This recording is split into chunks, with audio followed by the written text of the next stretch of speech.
Very very good morning. और आज सबसे बड़ी खुशी की बात है बच्चा, तुम लोगों को इस कोरोना पीरियड में मैं पहली बार पढ़ाने के लिए तुम लोगों के पास आ रहा हूँ। अभी तक आपने सोचा होगा कि हमने क्यों नहीं पढ़ाया आप लोगों को, तो आपको मालूम होना चाहिए कि पूरी व्यवस्था ऑनलाइन की, एनटीए टेस्टिंग की, जो आपका टेस्ट हो रहा है एनटीए पेपर्स और रिवीजन, सक्षम टेस्ट, इस सब का व्यवस्था करने में ऑनलाइन में आपको बहुत ज़्यादा लेबर करना पड़ा। लेकिन मैंने लोगों ने, ये मैनेजमेंट ने, विशेषकर हमारे डायरेक्टर मनीष जी ने और हमारे जो टेक्नीशियन जो है डिजिटल के एक्सपर्ट सुशांत जी ने मिल करके जो ये प्रयास किया है, तो आपको मालूम होगा कि एक दिन भी आप गैप नहीं होने पाया। जो ऑल इंडिया आप बच्चों को सुविधा दी जाती रही, आप वेरी फर्स्ट डे आपको सुविधा दी गई, लेकिन इसके लिए बेटा ट्रेमेंडस लेबर करना पड़ा, ट्रेमेंडस।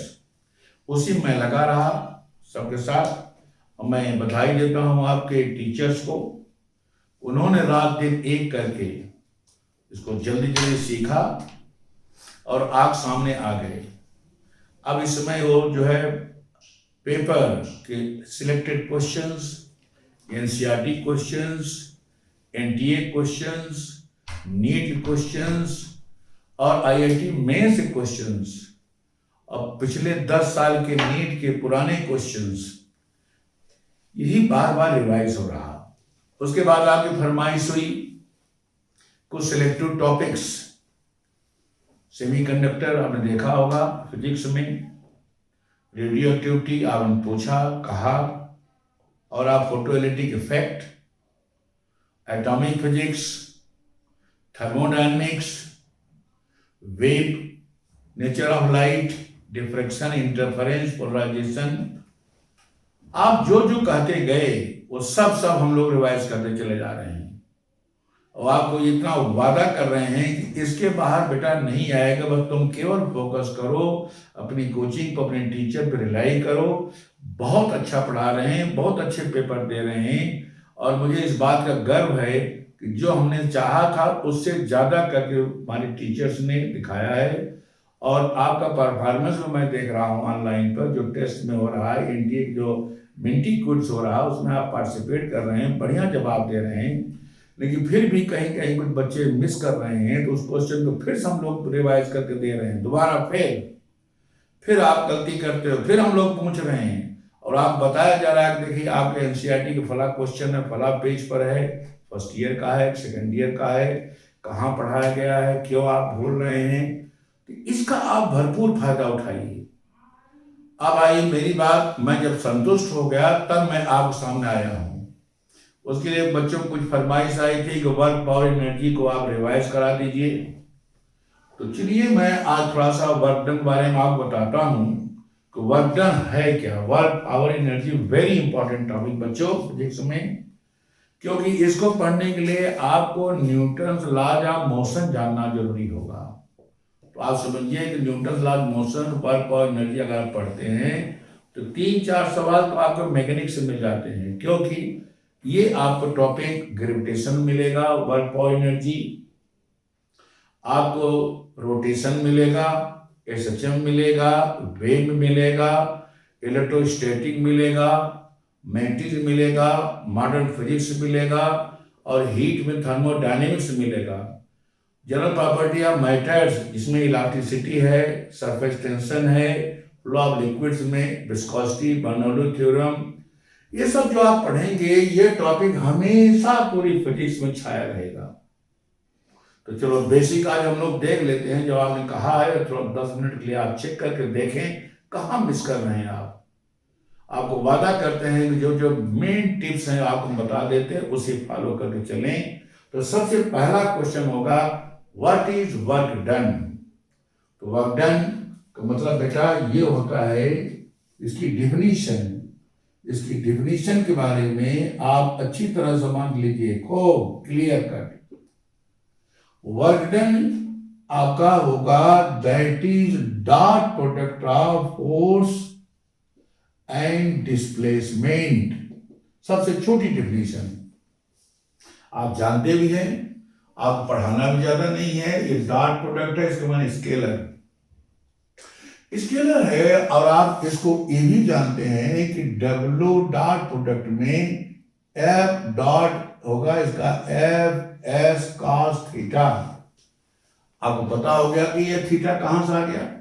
थीटा जो है ये दो वेक्टर से फोर्स और डिस्प्लेसमेंट इनके बीच का एंगल है।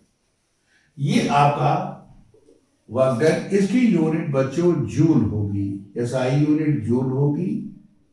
और ये मालूम है आपको स्केलर होगा, इसकी विशेष प्रॉपर्टी देख कर जाओ।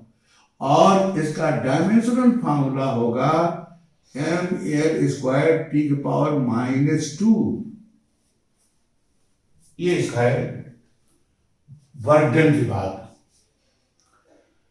अब इसके एग्जाम्पल देखिए, 3 फैक्टर डिपेंड करे बच्चों। ये number 1, what is magnitude of force, what is displacement, और इनके बीच का एंगल। मतलब ये हुआ, अगर इसको देखें जरा फिगर से देखिए आप, तो और समझ में आपको आएगा कि अगर आपने फोर्स लिया, ये आपका मास m है, मान लीजिए ब्लॉक, सपोज ये आपने फोर्स इधर लगा लिया, तिरछा फोर्स लगा दिया, दैट इज कॉल्ड F। और ये फोर्स मान लो ग्राउंड से हॉरिजॉन्टल से एंगल थीटा लगा दिया। अब आप बताएं, यहां पर आपसे पूछा गया, सपोज करो ये आपका दड़िकाल है, दड़ी स्मूथ सरफेस, सबसे आसान पर ले लीजिए, स्मूथ सरफेस है।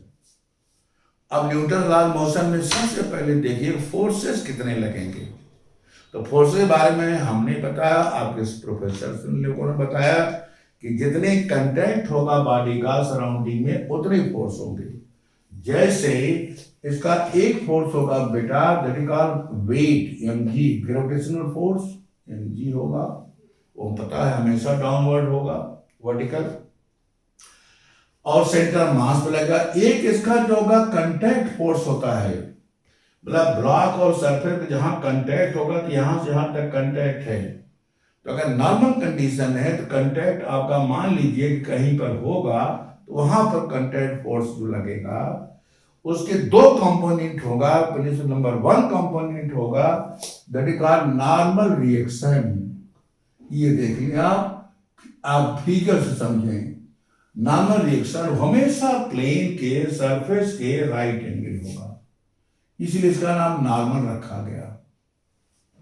नॉर्मल रिएक्शन वर्टिकल, अगर हॉरिजॉन्टल है तो वर्टिकल, हमेशा प्लेन के परपेंडिकुलर, जैसा प्लेन होगा।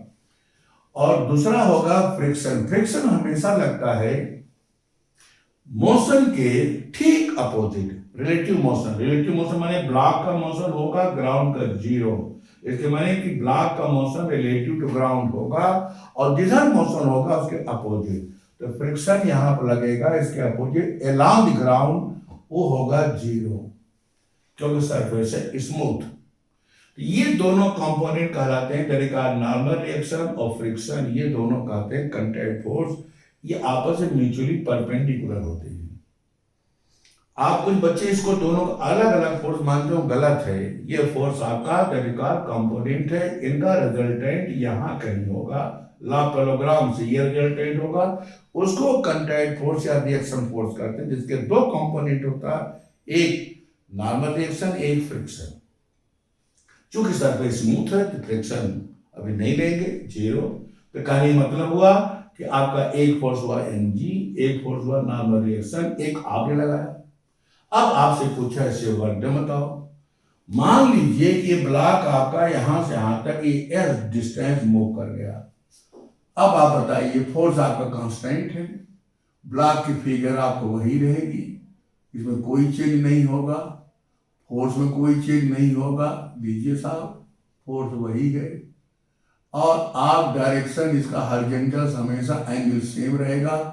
अब आप बताइए वर्क डन कैसे निकालें। तो पहली बात है कि फोर्स को आप रिजॉल्व करो। तो फोर्स जब रिजॉल्व करोगे तो आप बताओ, ये कंपोनेंट जो फोर्स मोशन की तरफ होगा that is called F cos theta, और इधर की तरफ आपका डिस्प्लेसमेंट होगा दैट इज कॉल्ड S। अब आप बताइए, ये फोर्स और ये डिस्प्लेसमेंट दोनों डायरेक्शन सेम है, इसलिए और क्लियर कर लो, अगर वेक्टर थोड़ा डाउट हो रहा है तो work done is the product of force and displacement. शर्त है कि displacement should be in the direction of force, net force. और इसका दूसरा कंपोनेंट बेटा ये होगा, जिसे कहते हैं नॉर्मल कंपोनेंट, ये होगा दैट एफ साइन थीटा।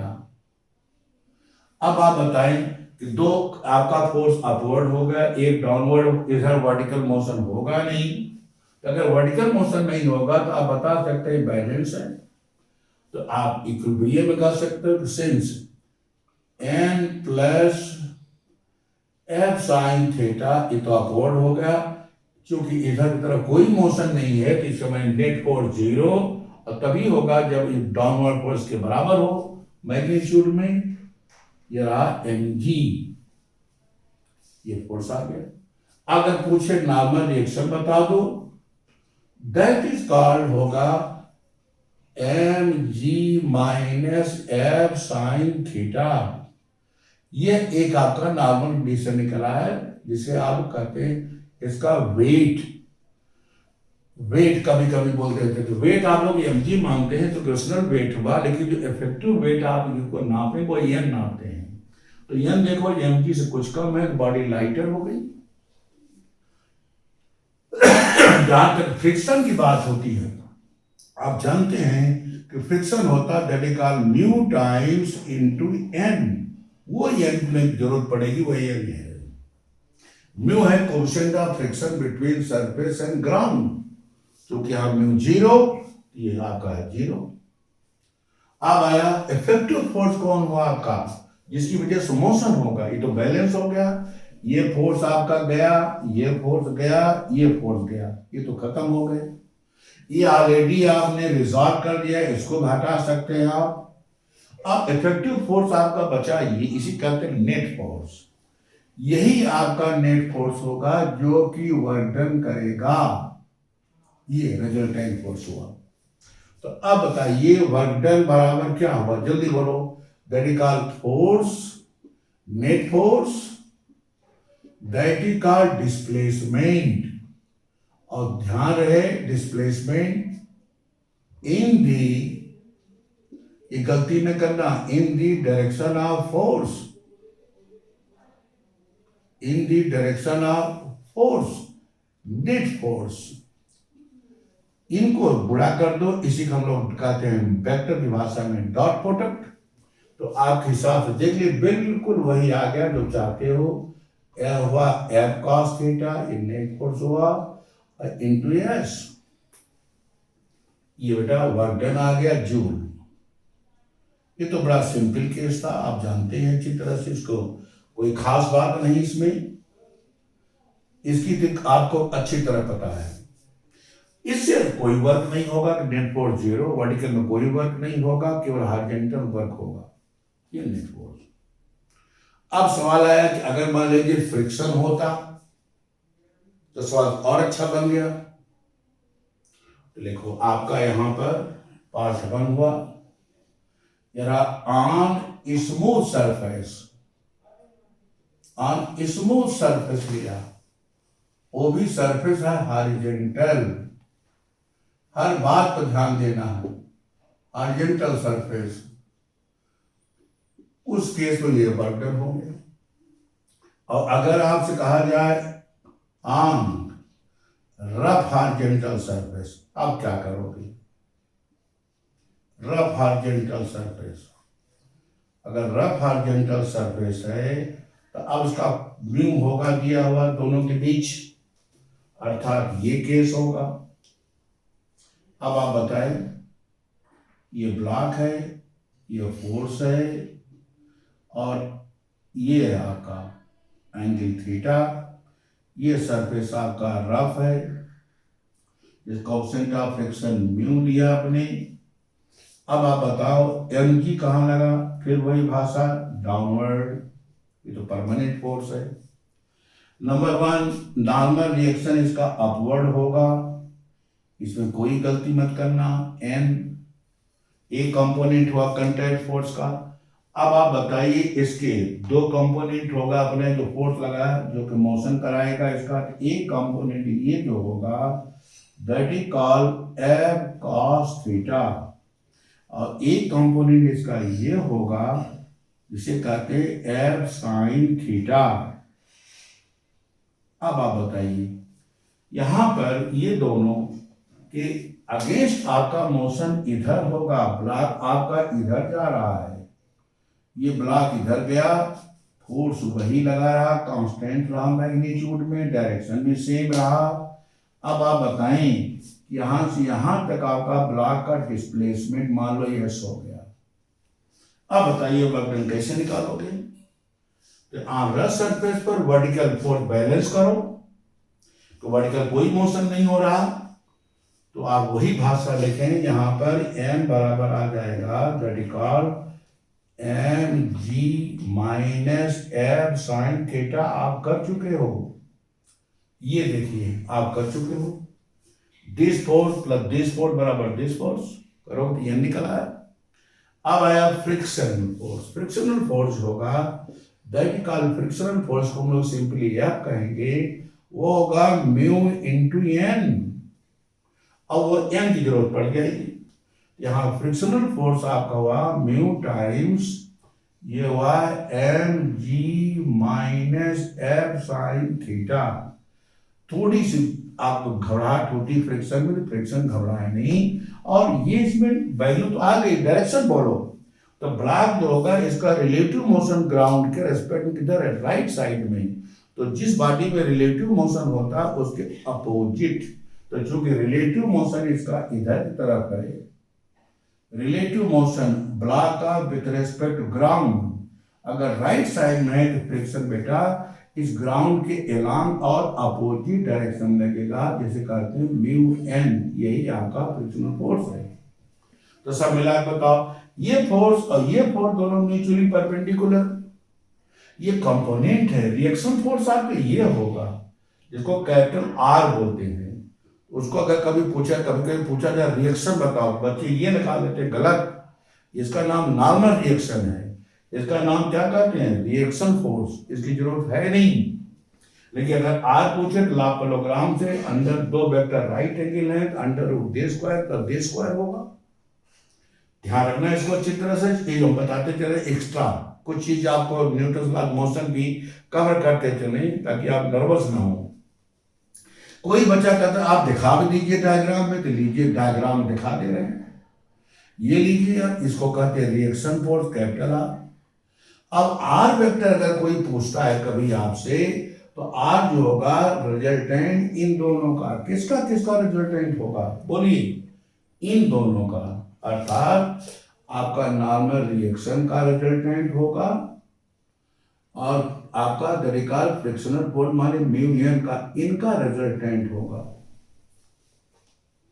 जिसको आप कह सकते हो और सॉल्व करो, ये बाहर आ गया, अंडर रूट आ गया 1 प्लस म्यू स्क्वायर। अब यह क्या चीज हो आप कर चुके हो, तो ये अलग फोर्स है, इसको टोटल रिएक्शन बोलते हैं। इसका भी नाम खूब समझ लीजिए, कभी कभी पूछा गया है इसलिए मैं लिखता जा रहा हूं ताकि थोड़े में आपको खूब समझ में आ जाए, डिटेल से डिटेल ज्यादा इंफॉर्मेशन आप तक जाए।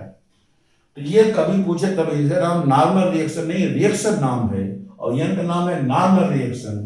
तो नॉर्मल रिएक्शन में और रिएक्शन में कंफ्यूज मत करना।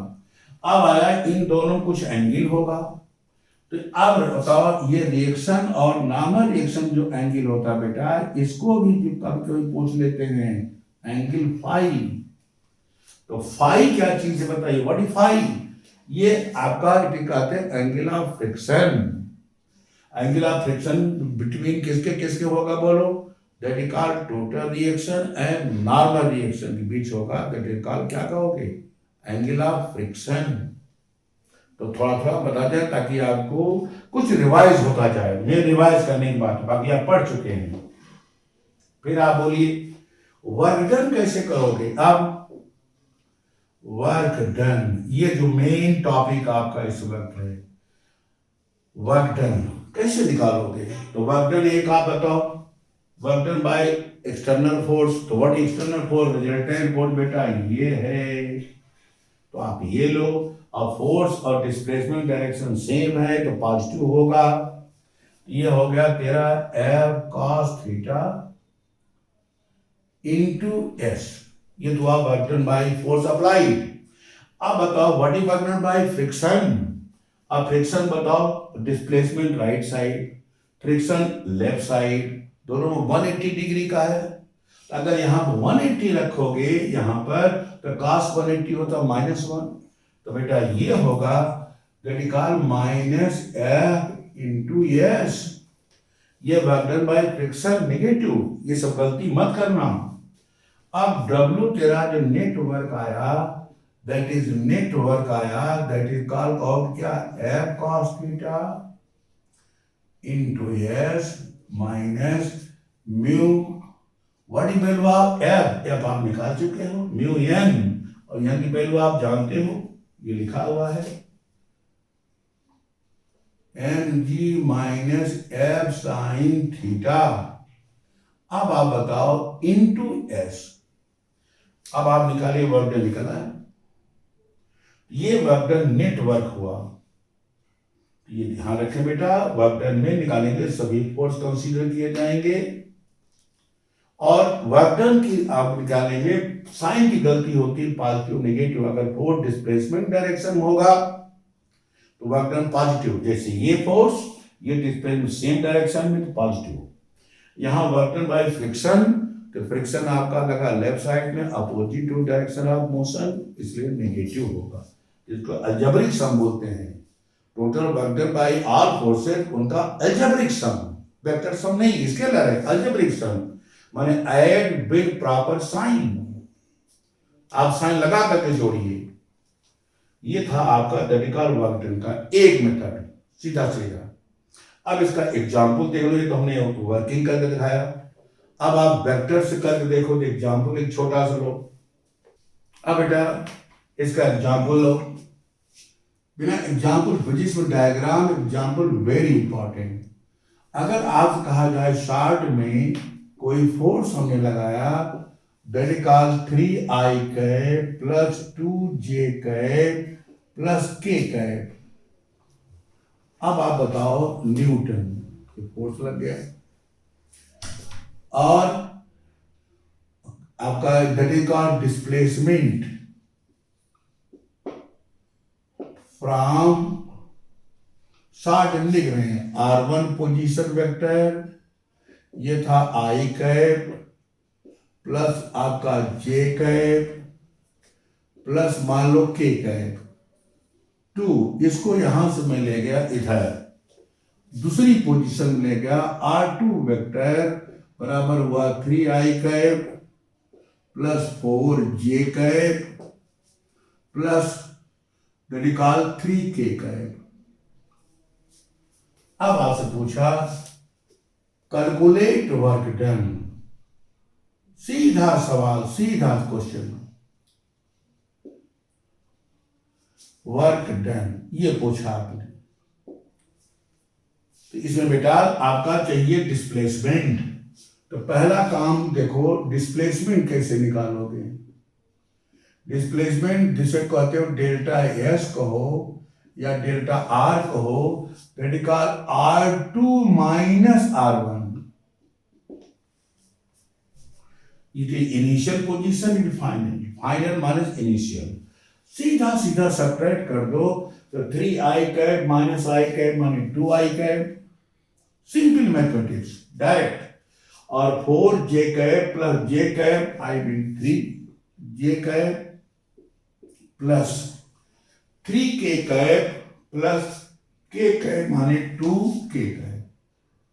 ये लीजिए आपका ये हो गया तरीका मीटर, ये मीटर आ गया, और फोर्स आपका, अब बताइए फोर्स आपका दिया ही हुआ है, that is called 3i cap plus आपका लिखा, या आप लिख सकते बल्कि यहां पर F बराबर जो लिखा आपने यहां पर, रेडिका इसके ठीक नीचे और अच्छा रहेगा, 3i कैप प्लस टू जे कैप प्लस के कैप, ये लिख दिया। ये भी एसआई यूनिट दिया न्यूटन, सब सही है। अब बताओ वर्क डन बराबर आपका कहोगे नेट वर्क डन हुआ F dot delta S dot product. अब गुणा कर दीजिए सीधा। अब डॉट होने हमेशा मालूम है आई डॉट आई मल्टीप्लाई होगा, जे डॉट जे मल्टीप्लाई होगा, के डॉट के मल्टीप्लाई होगा, क्योंकि I dot I is 1, J dot J 1, के डॉट के 1, और अगर दो म्यूचुअल होंगे आई डॉट जे होगा 0। तो बताइए, बताने की जरूरत नहीं, आपको पता है। अब इसको मल्टीप्लाई करो 6 आया, इसको मल्टीप्लाई करो 6 आया, इसको मल्टीप्लाई किए 2 आया, 6 + 6 + 2 बोलिए दैट इज 14। तो डब्ल्यू डेट वर्क जो आ गया आपका सीधा सीधा डायरेक्ट हो गया 14 जूल। ये हो गया, ये आंसर हो गया। ये आपने इससे कर दिया वेक्टर से। चलिए नेक्स्ट एग्जाम्पल लीजिए आप। ना एग्जाम्पल नंबर 2,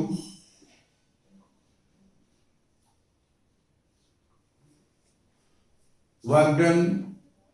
आपको अच्छी तरह मालूम होना चाहिए कि वर्क डन बेटा depend upon also. Number 2 depend करता है फोर्स पर, डिस्प्लेसमेंट और उनके बीच के एंगल पर।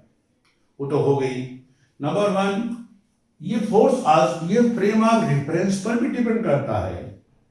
तो लिखा, ये बच्चे यहां गड़बड़ करेंगे। Work done also depends upon frame of reference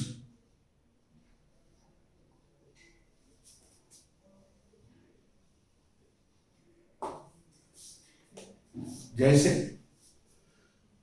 आप इसको अच्छी तरह समझें। फ्रेम रेफरेंस दो आप फ्रेम रेफरेंस पढ़ाए कि इनर्शियल है, नॉन इनर्शियल। अगर मान लीजिए कोई आप रेस्ट में है, कोई आगे ऑब्जर्वर है रेस्ट में है, तो इनर्शियल फ्रेम कहलाएगा। और अगर वो बैठा हुआ है और जिस फ्रेम में या कार में, गाड़ी में, ट्रॉली में बैठा हो, कांस्टेंट स्पीड जा रही है, तब भी उसे क्या मानोगे? इनर्शियल फ्रेम मानोगे। तो 2 इनर्शियल फ्रेम हो गए। कौन कौन? अगर आपका बताओ, जहां पर आप हैं ऑब्जर्वर जहां खड़ा है वो रेस्ट में है, वो आपका मूवी नहीं कर रहा, कार खड़ी है, उसी में आप बैठे हैं, तो आप किस फ्रेम में हैं? कार के फ्रेम रेस्ट में है, तो इनर्शियल फ्रेम। अब कार कांस्टेंट स्पीड जा रही है, आप कोई चीज बाहर वॉच कर रहे हो, तो आप किस फ्रेम हो? इनर्शियल फ्रेम हो। लेकिन कार अगर एक्सेलरेट कर रही है या रिटॉर्ड कर रही है, फिर कोई बाहर की वॉच कर रहे हो, तो इसके माने आप नॉन इनर्शियल फ्रेम हो। तो ध्यान रहे कि अब इस फ्रेम पर डिपेंड करेगा। ये वो बच्चे कंफ्यूज करते हैं बहुत ज्यादा। जैसे मानो कि ये लिया मैंने, एक ऑब्जर्वर जमीन पर है, सपोज करो ये मैंने लिया ए और इसको लिख दिया रेस्ट पर, जमीन पर है, रेस्ट पर है। चलो ओके, अर्थात इसकी वेलोसिटी है 0। और एक बेटा यहां पर ये लिया मैंने, ये फ्रेम ट्रॉली। मान लीजिए कि ट्रॉली पर ये आदमी जो है इसके छत पर बैठा हुआ है, ये है ट्रॉली पर ये आदमी, मान लो कहीं बैठा है, बी है। और ये बस आपका यहां पर मान लीजिए कोई बॉक्स है, बॉक्स। ये बॉक्स पर आपने कोई फोर्स लगा दिया 6 न्यूटन का। खूब समझना अच्छी तरह से। और इसका मास बॉक्स का लिया, दैट इज सपोज करो 3 kg, 3 kg का मास ले लिया। यहां पर आपको डाउट होता है। और ये मान लीजिए ये आपका जो बस है ये मूव कर रही है, ये ग्राउंड पर मूव कर रही है। इसकी वेलोसिटी सपोज करो 2 मीटर पर सेकंड कांस्टेंट स्पीड से जा रही है, कांस्टेंट स्पीड। तो जा रही है। अब बताइए ब्लॉक में फोर्स लगा है, तो अब बताइए यहां पर हमने माना t बराबर 0, S बराबर 0, यहां पर भी t बराबर 0, यहां S बराबर क्या है बताओ 0। इस वक्त यहां पर दोनों एक ही जगह पर है। मान लीजिए कि अब बस यहां आ गई, सपोज बस आपकी अभी आ गई, 2 सेकंड बाद, 3 सेकंड बाद, 4 सेकंड बाद बस तो चलेगी, जा रही है सेम स्पीड से, स्पीड उसकी वही है, u बराबर 2 मीटर पर सेकंड से ही जा रही है, ध्यान रखना, कांस्टेंट स्पीड से। अब आप बताइए आदमी जो यहां बैठा हुआ है वो यहां आ गया, जहां बस होगी वहीं आदमी होगा, कि बस आदमी चल नहीं रहा बस पर, ये बी मैन है, आपका यहां आ गया। और ये उसको मैंने माना डेडिकार्ड t बराबर 2 सेकंड। अगर t बराबर 2 सेकंड यहां आ गया, बस यहां जाएगी तो आदमी यहां चला गया। इसके बाद नहीं, आप बताइए बॉक्स कहां होगा 2 सेकंड में, बॉक्स को फोर्स लगा है तो बस के अलावा आपके भी तो मूव करेगा, तो तेरा ये बॉक्स यहां आ गया। आज जब बॉक्स तुम्हारा यहां पर आ गया, बोलिए इस पर आप लगा दिया 6 न्यूटन फोर्स लगा हुआ है, तो आप बताइए इसका एक्सेलरेशन क्या होगा। तो अब बॉक्स जब यहाँ t बराबर 2 सेकंड यहाँ पहुंच गया है, तो अब बॉक्स में डिस्प्लेसमेंट ये होगा, इसका डिस्प्लेसमेंट क्या लोगे बोलो, b के लिए आपका जो डिस्प्लेसमेंट निकालोगे, इसके लिए a के लिए डिस्प्लेसमेंट आपका बॉक्स यहाँ पहुंचा है, अगर ये बात करेगा तो बॉक्स यहां पहुंचा t बराबर 2 सेकंड में, तो इसके लिए बात करेगा तो बॉक्स की इनिशियल वेलोसिटी क्या होगी, जो बस की होगी, तो बस की इनिशियल वेलोसिटी 2 है, तो बॉक्स की भी इनिशियल वेलोसिटी 2, और बॉक्स का एक्सेलरेशन क्या होगा बोलो, तो बॉक्स का एक्सेलरेशन आप बॉक्स निकालोगे, एक्सेलरेशन ऑफ बॉक्स, ये अच्छी तरह जानते हो, force upon mass, radical A बराबर हुआ 6 न्यूटन फोर्स है, मास 3 kg है, तो आपका 2 मीटर पर सेकंड स्क्वायर हो गया, ये है इसका एक्सेलरेशन। अब आप बताइए इसके बारे में बात करिए, ये बात कर रहा A, तो डिस्प्लेसमेंट A के रिस्पेक्ट में बताओ क्या होगा, तो अब बास का बताओ, what is initial velocity 2, time क्या रहा 2, और इसका एक्सीलरेशन क्या रहा बास के रिस्पेक्ट में, बास का एक्सीलरेशन है नहीं 0, इसका क्या है बताओ, इसका जो एक्सीलरेशन ले रहे हो रेडिकल A बराबर 2 ले रहे हो, और बास का 0, तो अब आप बताइए इसका एक्सीलरेशन है 0, इसका एक्सीलरेशन है 0, बास का है 2, अब आप बताइए बास के रिस्पेक्ट इसकी इनिशियल वेलोसिटी क्या है (2), तो कहोगे radical u relative into t plus half a relative into t square, अर्थात एस ए बराबर बोलो बास की वेलोसिटी विथ बास की वेलोसिटी, बास की velocity with respect to this band 2 होगा, क्योंकि इसकी 0, दोनों एक ही दिशा में है, रिलेटिव वेलोसिटी डिफरेंस होता है, ये है 0, ये है आपका 2, तक 2 ही तो होगा, इंटू t मानी 2 प्लस हाफ। अब बात करो इसका एक्सीलरेशन क्या है 0, इसका क्या है 2, अच्छी तरह पढ़ रहे हैं आप, ये देख लीजिए a बराबर 2 है, इसका एक्सीलरेशन क्या है बताइए 0। अब दोनों का अगर एक्सीलरेशन बताइए निकालना है, अगर दोनों होता तो a2 माइनस a1 होता, चूंकि ये 0 है, ये आपके a2 तो केवल 2 माइनस 0 आई मीन 2, और t स्क्वायर माने 2 का स्क्वायर माने 4, इक्वल टू कितना हुआ, ये 2 कट गया 8 मीटर। अब बताओ व्हाट इज डिस्प्लेसमेंट में आपका बताओ इसका क्या होगा, ये जो बात करेगा जिसके अंदर बैठा हुआ है, इसका डिस्प्लेसमेंट SB होगा। अब बताओ SB कितना होगा डिस्प्लेसमेंट, ये जो B बात कर रहा जो इसके अंदर बैठा हुआ है, तो जो बस की स्पीड होगी वही इसकी होगी, तो अब बताओ ये इसके माने वही बास की होगी इनिशियल, इनिशियल वेलोसिटी दोनों की, यहां बताओ बस की इनिशियल वेलोसिटी क्या थी 2, तो बस की इनिशियल वेलोसिटी क्या थी 2 और इसकी वेलोसिटी क्या 2, तो रिलेटिव वेलोसिटी क्या हुआ 0। तो यहां फार्मूला हो जाएगा, फार्मूला वही लगेगा u relative into T plus half a relative into T का स्क्वायर। अब यहां पर जरा वैल्यू रख के देखो, वैल्यू लिखने में गलती होती है।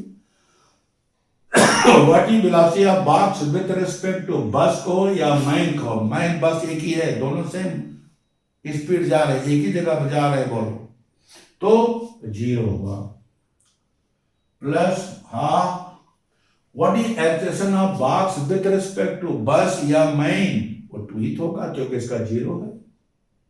अगर इसका 0 है, मैन का 0 एक्सेलरेशन है, बताइए इसका एक्सेलरेशन का 0, इसका एक्सेलरेशन जो है a बराबर क्या है 2 है, तो 2 ही होगा, तो होगा 2 इंटू 4 हुआ, ये कैंसिल हुआ, बराबर 4 metre.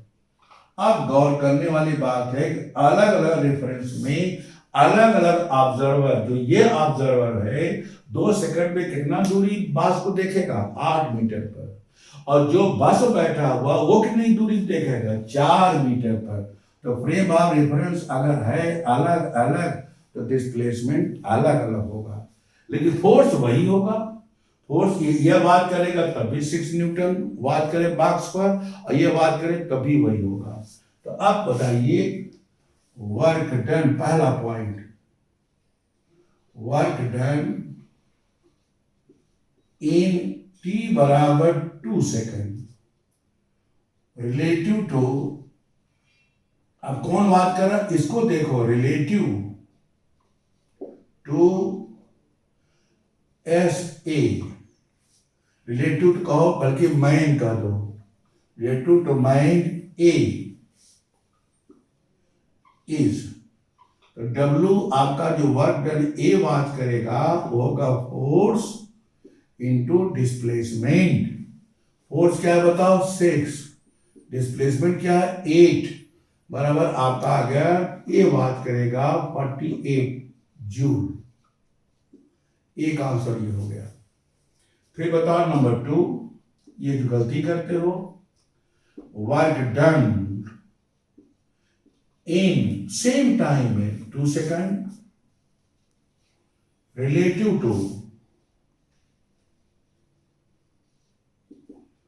To man B is. अब बताओ इसका वर्क डन क्या होगा, बी जो बात करेगा। अब बताइए फोर्स तो वही होगा, डिस्प्लेसमेंट यहाँ एस बी होगा, यहाँ एस ए होगा, यहाँ एस बी होगा जो बात करेगा। तो अब आप बताइए फोर्स नहीं चेंज हुआ दोनों के लिए रेफरेंस। अगर इनर्शियल फ्रेम बेटा है तो फोर्स नहीं चेंज होता, चाहे रेस्ट में हो चाहे मोशन में वही रहेगा। तो ये रेस्ट में है, ये भी इनर्शियल फ्रेम, ये आपका बता ये मोशन में है लेकिन कांस्टेंट स्पीड, ये भी इनर्शियल फ्रेम, इसलिए फोर्स दोनों के लिए 6 न्यूटन ही रहेगा। डिस्प्लेसमेंट बी केयरफुल, डिस्प्लेसमेंट अलग अलग होगा। जो रेस्ट में उसके लिए डिस्प्लेसमेंट 8 मीटर, हमने फिगर बना कर देखा, तो फिजिक्स में बिना फिगर क्लियर नहीं होता। तो आदमी तो बेचारा यहीं रहेगा, बॉक्स यहां पहुंच जाएगा। कैसे यहां पहुंचेगा, 2 सेकंड में जाएगा। बताओ बस जाएगी, उसकी स्टार्टिंग वेलोसिटी क्या है 2, तो बॉक्स की वेलोसिटी भी 2 होगी, और एक्सेलरेशन इसका होगा 6/3 आई मीन 2। तो फार्मूला ये लगेगा और उससे आपका 8 मीटर है। लेकिन जब इसकी बात करोगे इसके लिए, अब आप बताओ इसको देखो इसको देखो, तो दोनों की स्टार्टिंग वेलोसिटी क्या है जल्दी बोलिए। बॉक्स की इनिशियल वेलोसिटी 2, इसकी भी क्या है 2, तो दोनों एक ही दिशा में, रिलेटिव वेलोसिटी क्या हो गई 0। अब बताओ इसका एक्सेलरेशन क्या है 0, बॉक्स का क्या है बताओ एक्सेलरेशन। यहां पर अगर आप निकालते हो तो इसका एक्सेलरेशन 2 ही तो होगा, तो इसका तो 0 है। तो अब बताओ इसके लिए एक्सेलरेशन इसका 0, इसका 2, तो रिलेटिव 2 हुआ, तो फार्मूला क्या लगा, वही चीज लगा कि ये 0 हो गया प्लस हाफ a² हुआ। तो अब आप बताइए वैल्यू जो आप निकालेंगे, ये वैल्यू आ गया आपका that is 6 × 4 that is 24 joule आ गया। ये लीजिए साहब, दोनों अलग अलग हो गए। तो अब आप देखिए कि अलग अलग फ्रेम ऑफ रेफरेंस में वर्क डन अलग अलग होगा। ये सोचने की बात है क्यों अलग होगा, दो चीज चाहिए, फोर्स और डिस्प्लेसमेंट। तो फोर्स नहीं चेंज होगा। अगर इनर्शियल फ्रेम है तो चाहे वो आपका ऑब्जर्वर रेस्ट में हो, चाहे ऑब्जर्वर कांस्टेंट स्पीड मूव कर रहा हो, तो फोर्स वही होगा दोनों के लिए, लेकिन डिस्प्लेसमेंट दोनों का अलग अलग होगा। That is very very remarkable. ये पॉइंट बेटा रिमार्केबल है, ये पॉइंट रिमार्केबल है। ये डिस्प्लेसमेंट यहाँ 8 मीटर होगा और यहाँ डिस्प्लेसमेंट आपका जो है केवल आपका 4 मीटर क्यों होगा, मैंने पूरी वर्किंग करके दिखा दिया। ये आपको समझ में आया कि और कोई डॉट, इसलिए मैंने फिगर बनाया इसको। इसके साथ ही साथ वर्क डन और भी इसके फैक्टर हैं कि फोर्स कई प्रकार के होते हैं, कंजर्वेटिव, नॉन कंजर्वेटिव। तो आपका कंजर्वेटिव फोर्स हुआ है जैसे gravitational force, field force, electrostatic force, field force. इनको न भी टच कराओ तभी फोर्स लगेगा फील्ड की वजह से। मैग्नेटिक फोर्स, ये कंजर्वेटिव फोर्स है, इनकी वजह से अगर होगा तो एक बहुत रिमार्केबल बात है कि total mechanical energy body constant रहेगी, अर्थात kinetic energy plus potential energy हमेशा सेम रहेगी। अगर यहाँ टोटल एनर्जी 10 जूल है तो बॉडी अगर यहाँ चलेगी तब भी 10 जूल होगा, बॉडी यहाँ पहुंच गई तब भी 10 जूल होगा। अब बताइए दो एनर्जी का सम कांस्टेंट रहेगा कब? सीधा सिंपल मैथमेटिक्स है कि अगर एक एनर्जी बढ़ेगी तो एक क्या उतना ही घटेगी, तभी एक कंपनसेट कर लेगी। जैसे बॉडी को ऊपर ले जाओ तो पोटेंशियल एनर्जी बढ़ेगी और काइनेटिक क्या घटेगी, और अगर ऊपर से नीचे आए तो पोटेंशियल क्या घटेगी, काइनेटिक क्या बढ़ेगी, लेकिन दोनों का सम हमेशा सेम रहेगा। ये कंजर्वेटिव जो फोर्स की वजह से वर्क डन होता है, ये बेटा पाथ पर नहीं डिपेंड करता। मतलब आपको चाहे अगर यहां से यहां ले जाना है, अब चूंकि समय नहीं है तो मैं बताता आपको इसको भी, तो नेक्स्ट टाइम मैं ये भी डिस्कस करूंगा। थैंक यू बेटा। हमें लगता है कि आपको ज़्यादा न बोल करके थोड़ा सा हमने बताया, अगली टाइम पर इसके आगे कंटिन्यू करूंगा। लेकिन मैं आपको ये बताऊं कि इस मौके का भरपूर फायदा उठाइए। मेरे 50 साल की टीचिंग एक्सपीरियंस में इतना मौका नीट के बच्चों को, IIT बच्चों को कभी मिला ही नहीं एग्जाम में। कभी पेपर अगर लीक हुआ, कोई बात आई तो 2 महीने 2.5 महीने मिला, अभी 3-3, 4-4, 5-5 महीने मिल रहा है टाइम आपको। इसमें जो बच्चा बिल्कुल नहीं साल पढ़ा वो भी कंपनसेट कर सकता है, और जो पढ़ा हुआ जिसका सिलेक्शन है लेकिन थोड़ा डाउट को रैंक ला सकता है, और जो बच्चा श्योर शॉट है जिसको हम लोगों ने कह चुके हैं 13 सेशन पक्का रैंक लड़ो, तो रैंक पर +100 में ला सकता है बहुत आराम से। तो wish you best of luck बच्चों, नर्वस नहीं होना है, इस मौके को जाने मत दो। और देख लो 77 ईयर्स के एज में अगर मैं एक्टिव हूं तो आप मुझसे ज्यादा एक्टिव हो सकते हो। मैं अभी तक इसलिए नहीं था कि इस व्यवस्था में बहुत ज्यादा लेबर करना पड़ा, सब टीचर को मोटिवेट करना, बच्चों को मोटिवेट करना, सब इक्विपमेंट को मैनेज करना, और हमारे क्रेडिट जाती है मनीष डायरेक्टर को, और हमारे जो टीचर्स को, और हमारे एक्सपर्ट जो हैं इसके ऑनलाइन के सुशांत जी, इन सब मिल करके दिन रात एक कर दिया। आज मुझे गर्व है, खुशी है कि जो ऑफलाइन हम टीचिंग की क्वालिटी मेरे यहाँ थी वही कोचिंग ऑल इंडिया में ऑनलाइन की हम दे रहे हैं। मैं खूब सेटिस्फाइड हूँ, आप इसका फायदा उठा लें। बहुत बहुत थैंक्स, बहुत बहुत थैंक्स।